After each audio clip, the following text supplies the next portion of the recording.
What a beautiful day, thought the traveller, before she was overcome by a creeping sense of foreboding. The voice in her head grew louder. Must go to Pendulum Lane.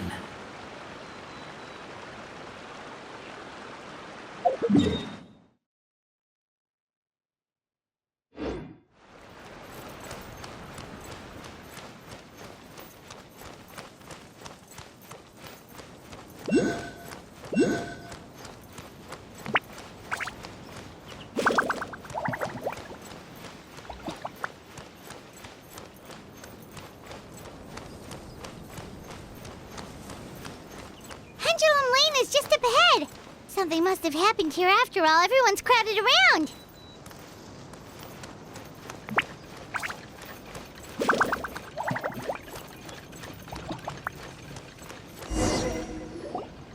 Oh my god, this is terrible!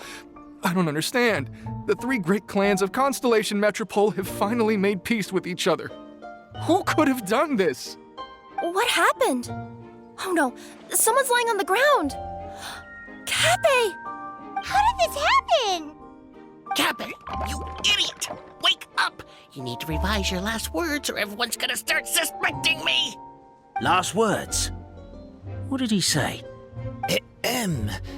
If I wind up dead one day, the murderer was Boberano. Ugh, you could have at least pretended to not remember it. I'm sorry, Boberano, but this is an interrogation. I have to give the detective straight answers. Don't worry, Boberano. I don't consider you a suspect, nor do I have the authority to charge anyone with a crime. So, are you the last people to have had contact with him? My sincere condolences. You were travel companions, right? It's a real tragedy. I'm afraid he'll be out cold for another hour and a half, at least. Huh? Yeah, I know. It's despicable. Hitting someone in the back of the head is the second worst act of cruelty there is. The first being replacing their gear oil with extra strong glue. So, Cappe's not dead? His gears, metal frame and shell are all still in excellent condition. It's just his energy supply that's been all messed up. Wait. But surely you can't be suggesting that just because Cappe isn't broken, there's no need to go looking for the culprit. No! There's a need! Huge need! Unfortunately, this is rapidly turning into a cold case. There's no evidence and no witnesses. Unless there's an official clockwork pedestal, the goddess of prophecy around here somewhere. Excuse me. Then suddenly the long-lost dragon of old flew across the sky. Where? I didn't see anything. Wait, why can't I move? Oh, my mistake. It was just a cloud. Or a bird. Or something. If only we could turn time backwards and replay the crime. Isn't that one of those, clockwork socket things right behind you? So it is. No wonder everyone here is suddenly struggling to move. Traveller, if you please, let's recreate the crime scene.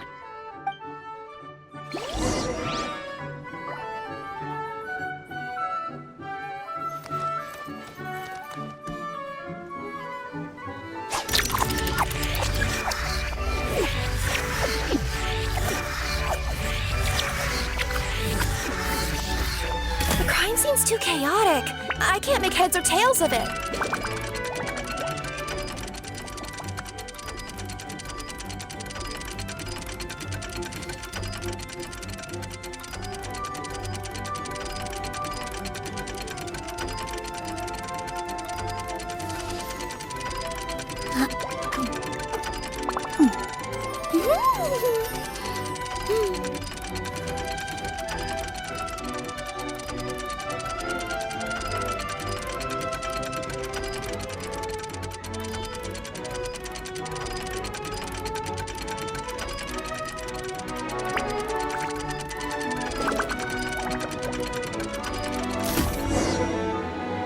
Well, that clears it up. Cape was walking along the street, and he suddenly collapsed. He was faking it. What? So case closed? Aren't you supposed to investigate a little more first? Well, we literally replayed the crime scene and saw it with our own eyes. There's no need for any evidence gathering or powers of deduction now. And besides, maybe the truth is inherently strange by nature. Like how Constellation Metropole has 3 histories, each of which is the truth. But didn't you say Cape was struck in the back of the head and knocked unconscious? For all I know, he could have bashed his head against the toilet bowl before leaving the house, then walked here in a daze before finally passing out. As for why he might have done that, my guess is...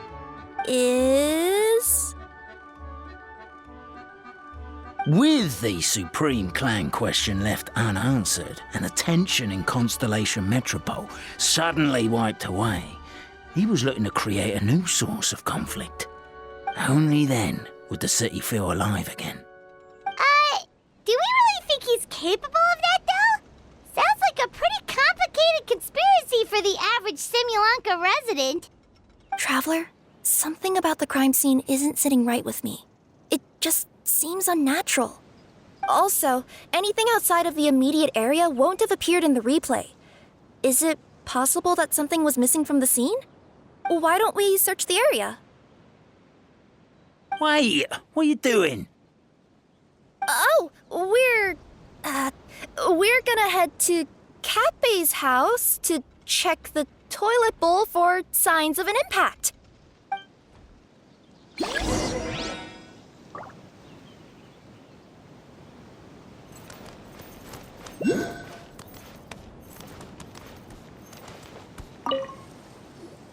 Hello there. Have you seen my spear by any chance? Someone was shouting about a dragon a minute ago, and I instinctively threw it into the sky. Yeah.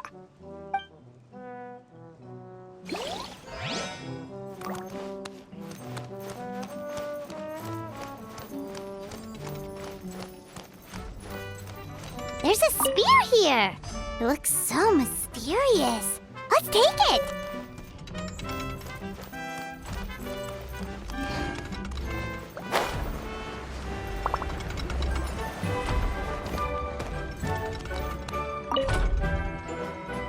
You're not from these parts, are you?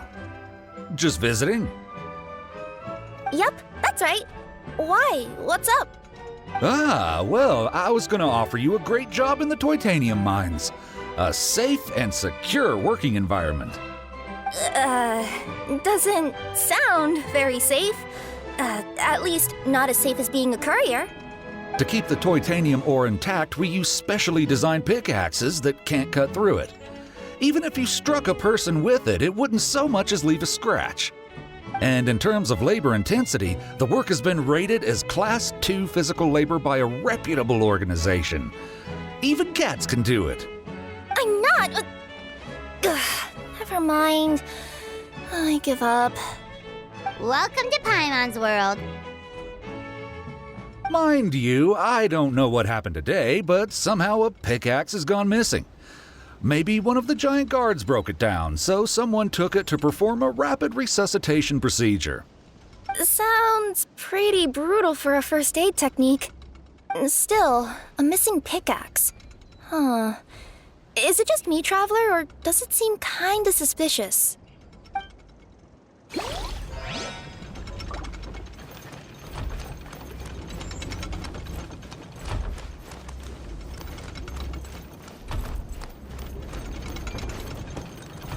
There's a strange potion bottle here.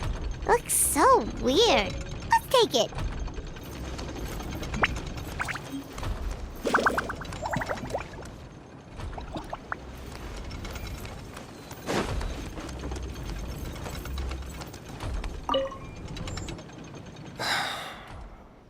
Come here.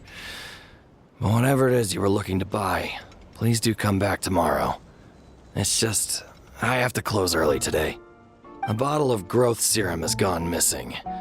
If someone's stolen it with the intention of harming others, the consequences could be disastrous. There's a whole investigation into it, so I gotta close the shop while I do an inventory count. If it turns out I'm wrong and I miscounted, I could be charged with filing a false report and disturbing the peace.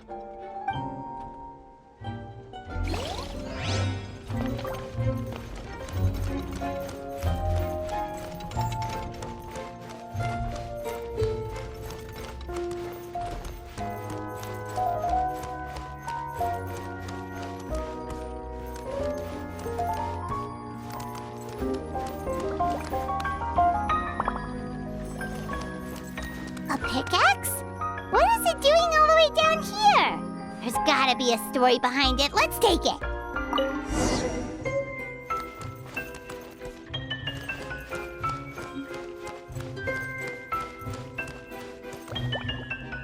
Let's say one of these was the weapon used in the assault. Which one do you think it is?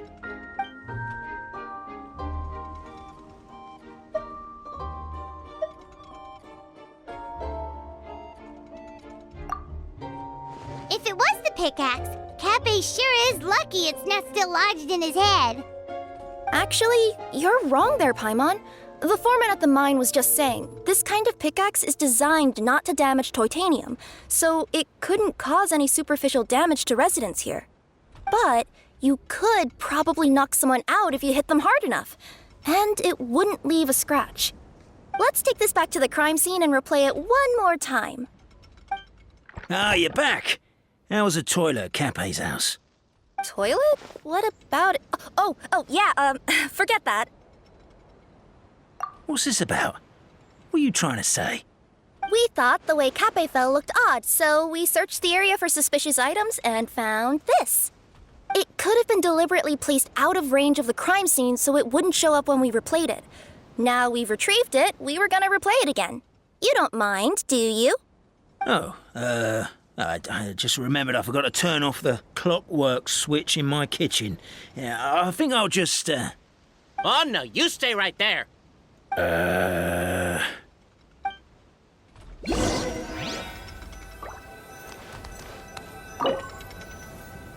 We should be good now.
So, it was you!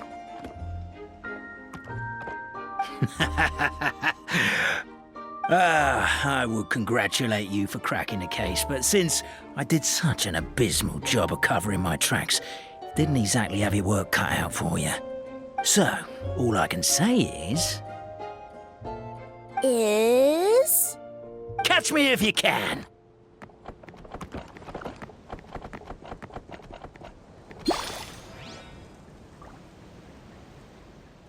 We have a runner! That's it! Let me at him! The would-be Marquis of Carabas dispatched the Necromancer in boots, who ran off in pursuit of the poor little minion.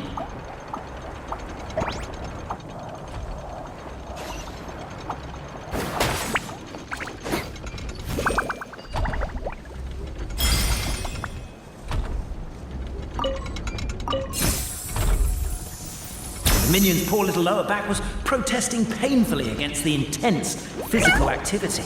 He decided to take the elevator, giving him a moment to catch his breath. Really?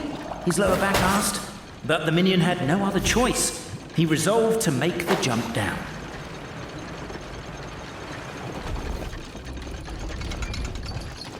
By this point, the Necromancer in boots was gasping for air.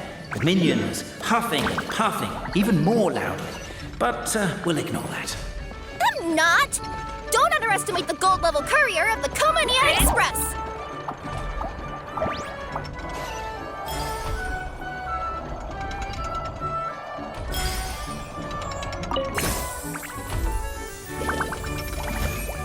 A characteristically catty response from the Necromancer. Tell me, what do you hope to gain from bullying me? I get to let off some steam!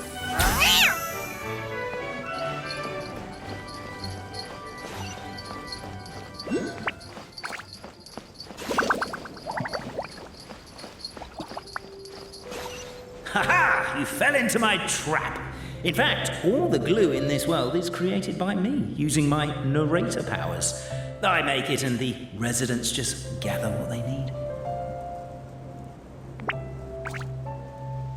Rats!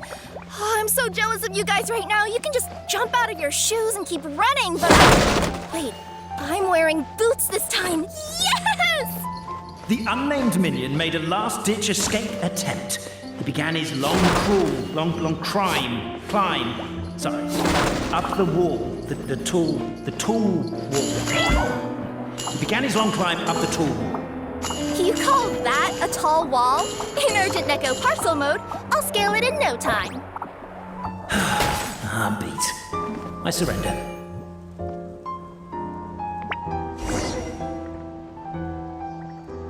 You've got nowhere left to run. All right, I confess. That was fast. Getting caught by you here was a backup plan. I don't know if what I've done will make things better or not. Time to come clean. I am the narrator, the one who's been guiding you all this time. You're overdoing it a little bit there. Anyway, I only did what I did because... Why are you suddenly spilling the beans? I poured my heart and soul into all this. I was worried you wouldn't ask. The truth is, I was one of the first conscious beings ever made by the goddess of creation. And I've known for a long time that this whole world is just a fairy tale written by the goddess of fate. I know they say that fairy tales are just made up for kids to read, but I refuse to believe that fairy tales are just fictional stories and nothing more. The reason why Constellation Metropole has 3 origin stories is that the Goddess of Fate wrote 3 drafts and couldn't decide which one she liked best. Then her cat trod all over them, and they all got crumpled together, so the 3 worlds just sort of folded into one. The Goddess of Fate was torn between them anyway, since she couldn't decide which ending was best for the dragon or the kids. So when she saw what the cat had done, she simply decided to go with all 3. Who'd have thought? But what does any of this have to do with what you did? You're not a fictional character, so you couldn't hope to understand my sorrow. Honestly, I don't think there's anyone in all of Simulanka who would understand. Every day that I experience, every interaction I have with another person, is it really all just a work of fiction? The only reason the 3 great clans wanted to find out the truth was for the pointless task of electing the supreme clan. I thought that once they'd learned the truth, it might make them curious enough to investigate further. But as it turned out, they just accepted it and carried on living the same old lives. I have to motivate them to keep looking for answers now that they think they've learned the truth. I have to make them uncomfortable with the superficial explanation that they took at face value. And I have to figure out, once and for all, while you real people from the outside world are still here, are we real? Aww. That's my full confession. Time for you to take me back. I'm guessing I'll probably be forced to make a public apology, then sentenced to half a day in solitary confinement. I definitely deserve half a day. Oh, also, pass this message on to Cape, Bobarano, and Albizzi, if you could. The Great Clockwork Key was originally put in place jointly by the ancestors of the 3 clans. If the 3 of them had any ability to cooperate whatsoever, they'd have been able to remove it by themselves. Over all these years, not once have they ever tried removing it together. Oh, my poor child. There's one thing you've been mistaken about this whole time. Ah! Whose voice is that? detective? Was that you? Your voice acting's actually pretty good. The reason fairy tales are suitable for children is that they help them to understand the world. Fairy tales may be works of fiction, but at their heart lies an internal logic that is undoubtedly real-world truth in a condensed form. Perhaps they simplify good and evil, and perhaps they hide the darkness in metaphors. But let there be no doubt. The world within fairy tales is as real as can be.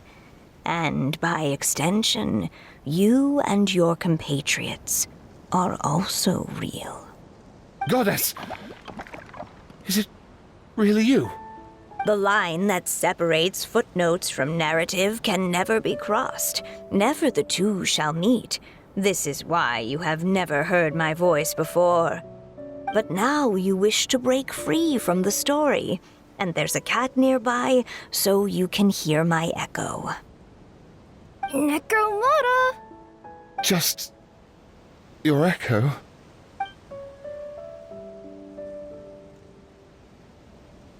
Oh, poor detective. So, we are a part of the real world too.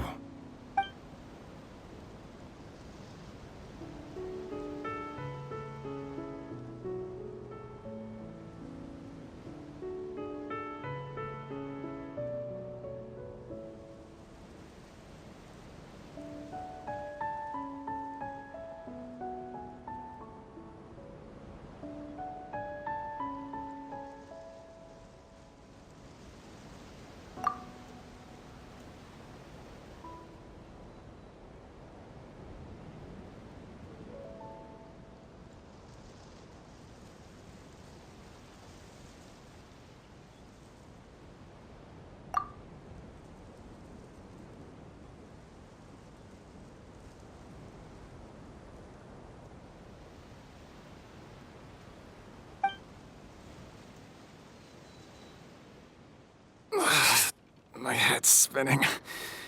Pt2 just gave me a quick rundown of the situation. So you caught the detective? Sorta. We chased him until he surrendered. Oh, and he asked us to pass on a message.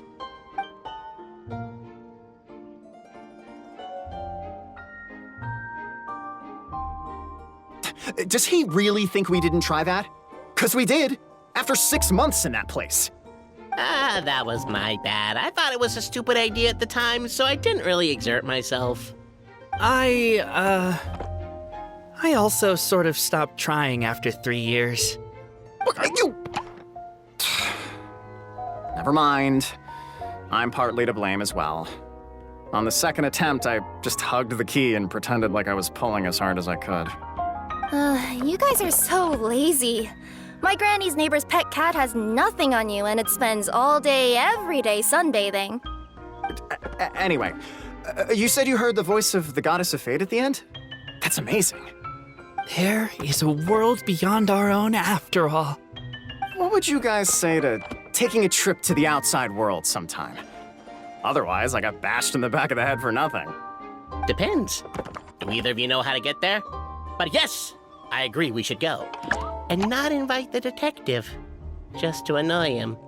But maybe the reason we've never worried about whether we're real or not is that, unlike him, we weren't there to witness the creation of this world. We've never had any reason to doubt that we're real. If someone ever convinced me that these delightful dimwits, Cape and Pt2 weren't real, oh, I'd be devastated.